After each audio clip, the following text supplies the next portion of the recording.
That is the last little bit we're going to cover. We're not going to cover all of Chapter 9. We don't have quite the time for that. We are just going to cover the gas laws. So, here we go. First up, kinetic molecular theory.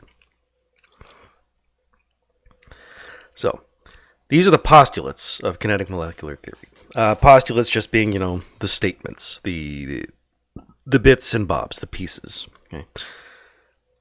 Gases are composed of tiny particles in constant random motion. Okay, nothing too outre about that. We know that everything is made of particles in constant random motion.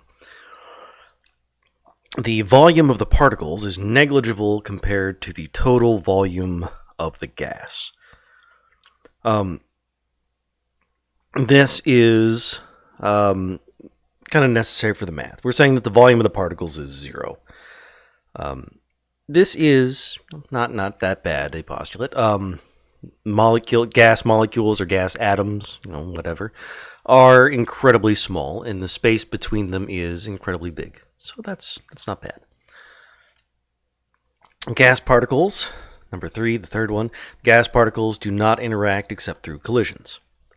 That is to say, there are no attractive or repulsive forces between the particles. Okay? They're just flying in perfectly straight lines, running into things, bouncing off them.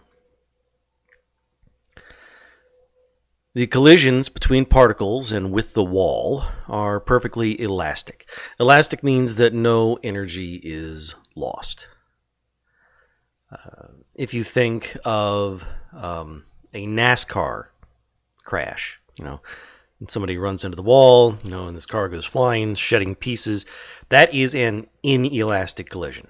Okay? Those cars have been designed to shed as much energy as possible so that the hillbillies driving them can walk away. The cars, they crumple, they fly to pieces. They're doing everything they can to turn that kinetic energy into other things so that it doesn't, kill the driver. So in perfectly elastic collision, would be a collision where all of the energy going in as kinetic energy is still kinetic energy going out. Okay. So two gas molecules come together, they bounce off each other. Kinetic energy in is the same as kinetic energy out. Perfectly elastic collision. And finally, the average kinetic energy of the particles was proportional to temperature. This is utterly non-controversial. We already know, that's what temperature is. Temperature is the measure of the average kinetic energy. But what this means for gases is that a higher temperature means the particles are moving faster. And if we're talking about comparing gases with smaller particles will have faster particles. Okay. All right. Now, some postulates are perfectly fine, others are not so great. Okay. The terrible postulate, the one that's kind of utter garbage, is the one that says particles don't interact. Okay, it was this one right here. It says particles don't interact except through collisions. There are no attractive or repulsive forces. That's garbage. They do interact. Sometimes they interact a lot. Okay. That's why we get liquids and solids. That's why we get chemical reactions, is because particles interact. That's the purpose. That's the point. That's the reason. Okay. The other postulate that's not great, it's not terrible, but it's still pretty bad, is the one that says particles don't have volume. That's this second one here. It says the volume of the particles is negligible. Particles are incredibly, ridiculously small, and the volume of the gas really is a heck of a lot bigger. So that postulate really does hold true most of the time. Nevertheless, it does occasionally become significant. The volume of the particles can become significant. Okay?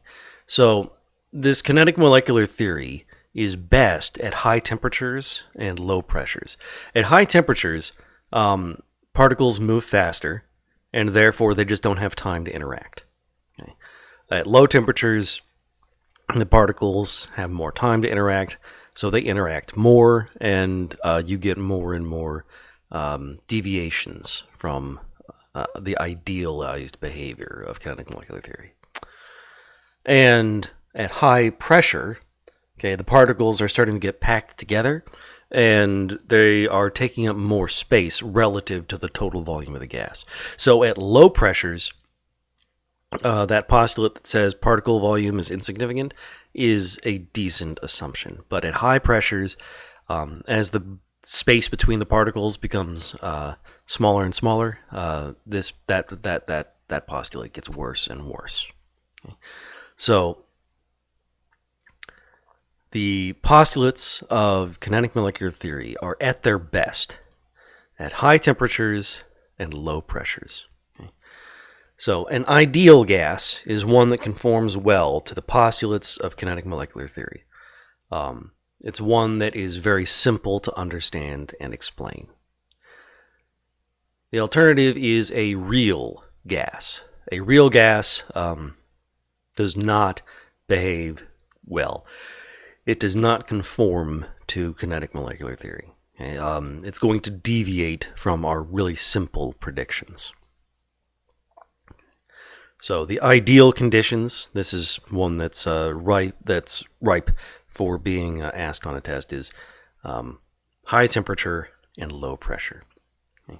You'll get an ideal gas or a more ideal gas at high temperature and low pressure.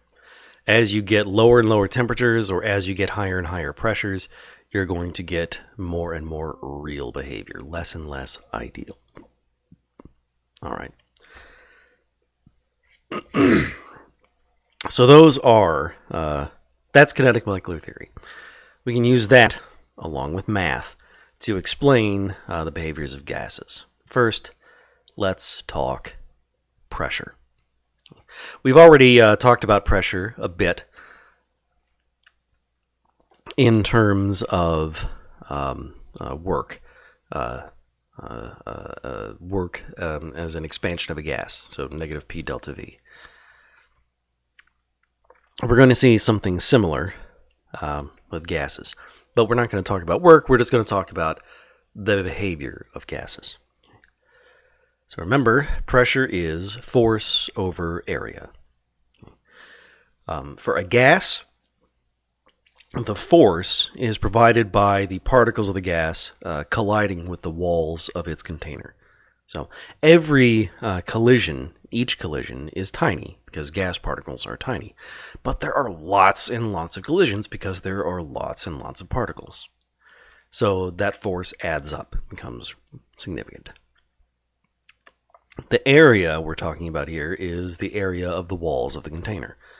And thus the pressure exerted by the gas inside that container is going to be the force of all those collisions divided by the area of the walls. That's what gives you gas pressure. So if you want to change pressure, you can change force or you can change area. To change force, you can increase the force of each collision. Okay? That would increase the pressure. Okay? Or you could increase the total number of collisions. Okay. Oops.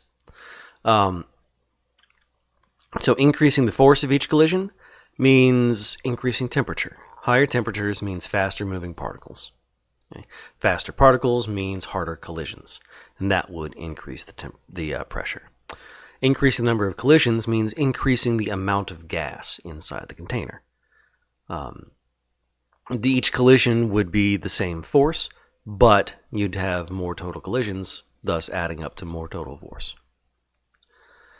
The alternative is to decrease the area. Okay? Force over area, you divide by a bigger number, pressure goes down. You divide by a smaller number, pressure goes up. Okay?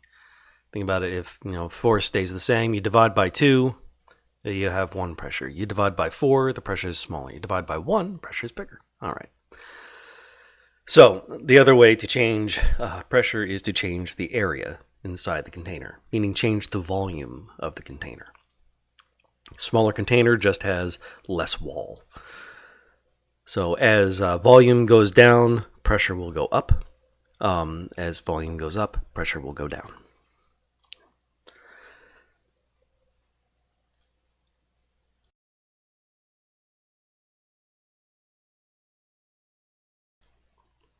So the units, just a reminder, for pressure, the SI unit, the System International, is the Pascal, 1 Newton per square meter. But we will almost never be working in pascals. We will typically be working in atmospheres, where 1 atmosphere is 101.325 kilopascals, or 101,325 pascals. You can also work in bar, where 1 bar is 100,000 pascals, because it's a nice round number. Or finally, we can work in millimeters of mercury, or torr. That is a weirder looking unit. It has to do with how things were once measured. But 760 millimeters of mercury, or 760 torr, is equal to 1 atmosphere. The reason for the millimeters of mercury is because of how air pressure was once measured. So what you would do is you would take a tube of mercury, you just take a glass tube. It's sealed at one end. It's closed up here at the top. It's open at the other, down here where you can't see it. You fill the tube with mercury, and then bloop, you plop it into this tub of mercury. A tube and a tub. The mercury level will then drop and leave you with a vacuum up here. Eventually, the level of the mercury stops dropping. The reason it stops dropping is because the air pressure outside is pushing down on the surface of the mercury here. The nature of fluids is that a pressure exerted anywhere on the fluid is exerted everywhere in the fluid. So the air pressure pushing down on the surface of the mercury here is also pushing up on the mercury in the tube.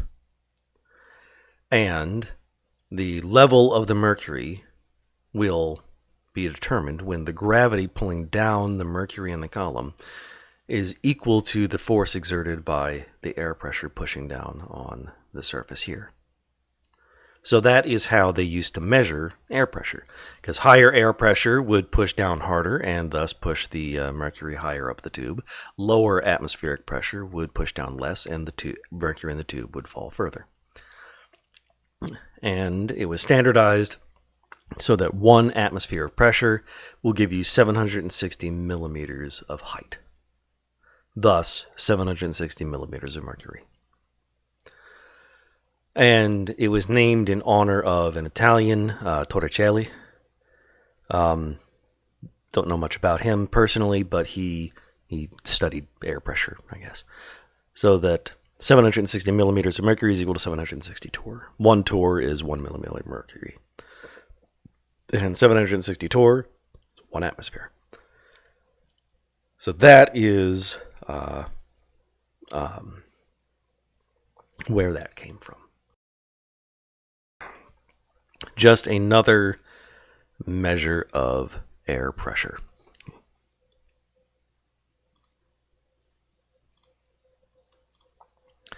So they will almost certainly, well, I shouldn't say that. We're talking about the final exam. They could very easily ask you just directly to do conversions between pascals, atmospheres, and torr. Or they could give you a problem where you will have to do some sort of conversion between pascals and atmospheres. They could ask you to solve a gas law problem, and they could give it to you in torr, but the units that you're working with, and something like that. So these are conversions you'll need to know how to do. But, well, I'll do a few. So let's go ahead and open up our trusty calculator. So 98,230 pascals, 98230. To convert to atmospheres, you divide by 101,325. Gives you a little bit less than 1 atmosphere. Huzzah. Okay. And then to convert to torr, or millimeters of mercury, you would multiply by 760. So, boom, 737-ish. All right, so this conversion's not particularly difficult. But, again, you're going to need to be able to do them quickly. And remember, you have even fewer resources available to you on the test than you would normally. So, all right, let us continue